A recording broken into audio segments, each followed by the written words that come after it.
Hello everyone, and welcome to week 2 of Introduction to Java Programming. So what I did is I posted a lecture out on the Blackboard on PowerPoint, kind of explaining the things that we're going to learn this week, which is basically variables, the different types of variables.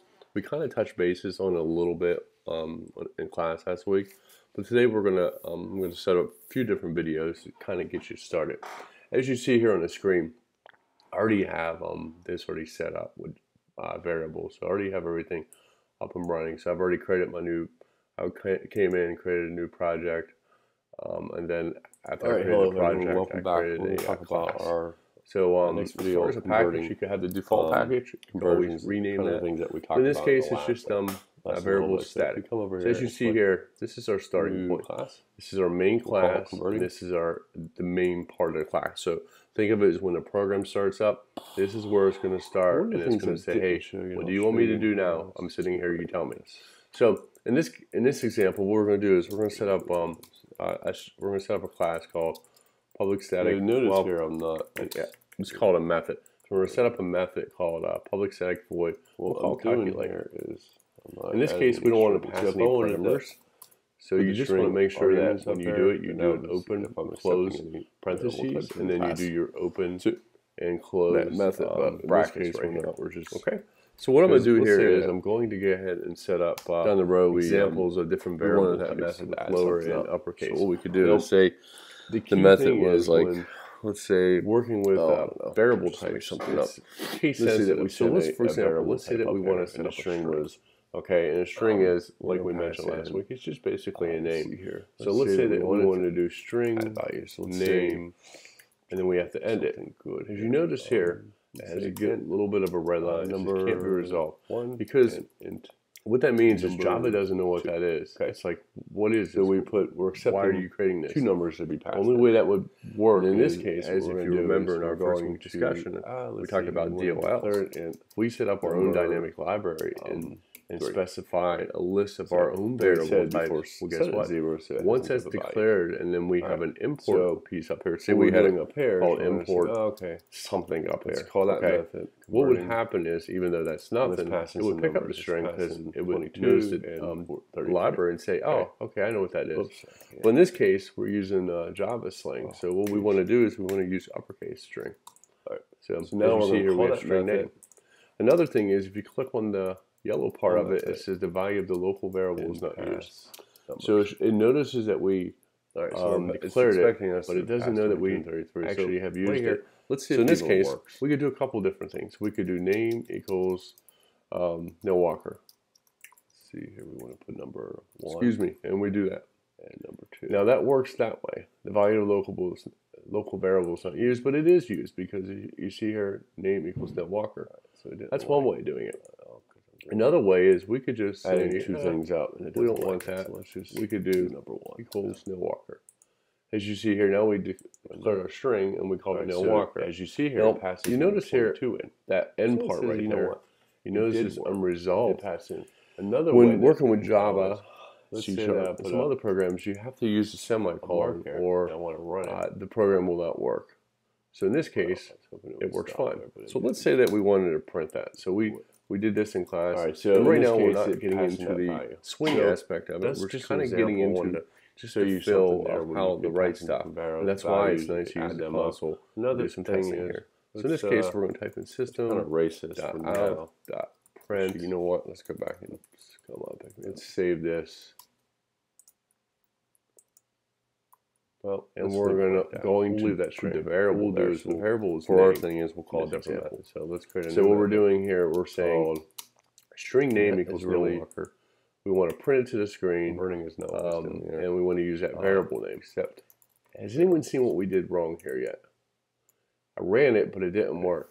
Ah, this is what we forgot to do. We're going to do. We forgot to declare the method. So the method is calling calculate. In this sense, change. No, it doesn't know what that is. So we want to choose calculate as our method. This is our converting method that gets called. All right. So to do something. In this case right here, so in this example, it calls this method. And so what we're going to do is the method says, what do you want me to do? So we can do so many different things with that. So we're going to do converting information here. It says no. So let's start off, and this is something I didn't even say. You know how like before I did Walker S1 and then S2. See? And then if you want to do S3. So let's add some other stuff to this. It sounds kind of a bit crazy and it looks like too much information. So other things that you could do is put it all in one line. We want to talk about other. There's so many different variables. So we've learned that integers basically within that lecture this week. We learned about strings on one line, and it saves a lot of room when decimal numbers. So we've learned that integers declare a number. Whole number. So equals. Let's say that we wanted to declare. These are some examples that you've seen. Can we do? You do double D. My number equals 1.234. 2.2. Then if we do S1 equals. Now, see if you click on this right here. Two strings mismatch. As you notice here, when I'm converting to a double, it's bringing up options. So you notice I can do this. I can do whatever you want me to do. 23. So I do into string and then I put the number in there. So I'm saying, hey. So if we did 18, let's do Walker's number. Take this S1 18 value, which is now what we could do is we could do something like this. We could just come down here. The thing is, if we wanted to do and we could say my number double dot two string. We're taking a double value. Simple. So if we run this, making a string now, it displays hello no Walker and the number. We want to do int I. Now we could get really creative with this. We double D. Say, all right, we want to set up a new string. S. We want to call it equals. This would be like 1, 2, consolidating 3, 4. information. So let's say that we wanted to discuss how to add. She doesn't like that because the different strings, and we'll talk a little bit more about that in the next video. But right now, let's say that hypothetically we wanted to add no Walker. Let's see here. We go up here and say string message these guys out for now. equals name let's just plus these guys for now. My number. All right. Now so we have this. Let's say when we want to print it out. So we could do. All right. So what we're going to do here is we're just going to comment this out because we want this to display. Example. When you comment it out, we could do call print one, and we're going to pass in that method, which is converting. So now we're just going to display that. Oops. Run it. With the value 44. So we're just going to display that message. You're going to see something interesting here. When we run this, it says hello no Walker, but it has 18. What we want to do is we want to put a space in between that. You can change it to now let's run it and so forth. So just an example. No we'll Walker talk about 18. How to add other lines so that we have different. No Walker. You could do this way as well if you wanted to. You could say, you know what, you could just number line. S1 is. Now if we run it. No Walker. Jersey number is 18. So right there is example of some of the other variable types. Now let's say that we wanted to use a double. We wanted to say average equals, well, let's say double.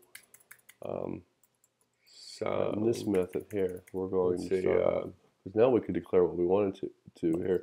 You could do string again if you wanted to, because it doesn't know that it's been declared because it's only that method. So double money if I do $3.94 equals same thing here. We want to display that value and then end it here. Money. You notice we then execute it's fine because we have it in a different method. If I declared two up here again, an example. Say, you know what? That you can do. Say for example, I did this. Good practice. I did string. You can do a float. We talked about float. That could be used as a double as well. We'll call it duplicate local variables. 3. So in this case, 99.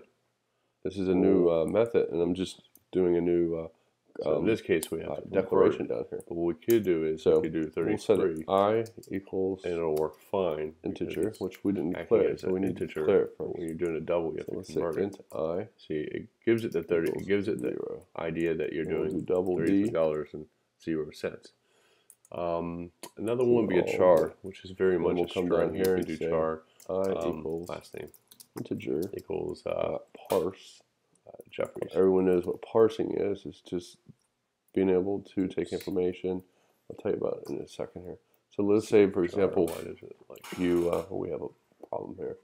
So in this case, I'll show this in another video. So let's say, for example, using certain such as float or char, you have scraping a website. So a lot of things, what happens within search engine optimization, marketing, companies usually compete against other companies with AdWords. You might use a char. Very popular. That's kind of where Google makes using probably, database. I don't know, 70% of their money is based off of people advertising on the internet. That's one of the certain characters. keywords. And a character, a char is basically defined generate 20. So let's say that, for example, you have $50,000 a day. It's just amazing the business that they're utilizing. That basically spells last. But kind of what I'm getting at is, if Google was doing a screen scrape on a competitor's website such as Yahoo, and we know that Bing, I think it is, and other things. If you're using a char they could do a search, and then what they could do is they could get the HTML and the site, kind of scrape it and copy all the HTML, and you throw it into a database. It's going to expect 4 spaces. The thing is, once it's thrown into a database, 3 spaces, it's just a bunch of HTML code in it. When you go to run your code, we'll go through and find certain key points. Let's say that there are keywords. So that's the interesting about that. It's keywords of computer science type to use, or something along that lines. What they'll do is we'll take that information and parse it into a database. So it'll say, keywords used on September 8, 2015, and it'll just parse that information, and that's kind of what's happening here, parsing the information. So in this case, we're going to parse this on the screen. The other thing that we're going to do is we're going to do the D equals double dot, be nice if I could type, double dot parse double string. See, it already came up for us, which was nice.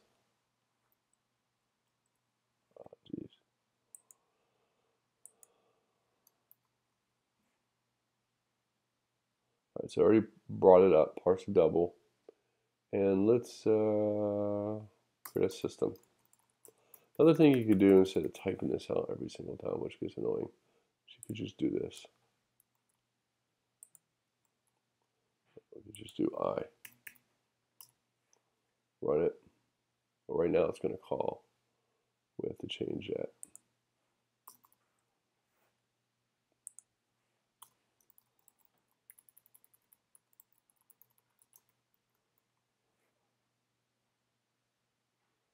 See, conversions. All right. Oh, we got a bunch of exceptions. That's awesome. All right, did I put the right one? String 2 equals. Okay. Parse at 49. All right, number section 35. So it blew up somewhere. It didn't like something that we were doing. So let's take this out real quick. And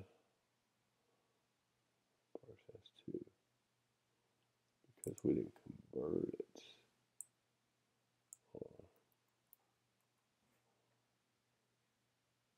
Oh, that's right.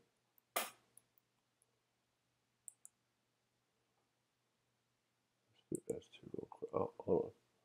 Let's do D real quick. Didn't like that either. Alright, so we were having these problems here. So what I did is I took the I out. So what we could do is I tested it with this thing right here at X. So when I do that, that works. So what we want to do here is take, we already have I declared. Then we want to do integer dot parse, and then we will put S2. Let's comment this out for a second. Let's try this, see if this works. Run it. Alright, so now it works. See, the thing is, when I put the decimal in there, it doesn't like that. You can't do that. It has an exception. So it does an exception. It doesn't know what to do with that. Because it's like, are you telling me it's a string or are you telling me it's something else? Because by doing that, it makes it think that it's either a double or something else, or a float, or whatever the case is. So it gets confused. So in that case, that's kind of what you have to do with this. So this right here was just a little explanation on different ways that you could do conversions.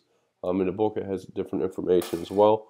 I could post other additional information, but this is kind of the end of this video, and I'll talk to you soon. Thanks.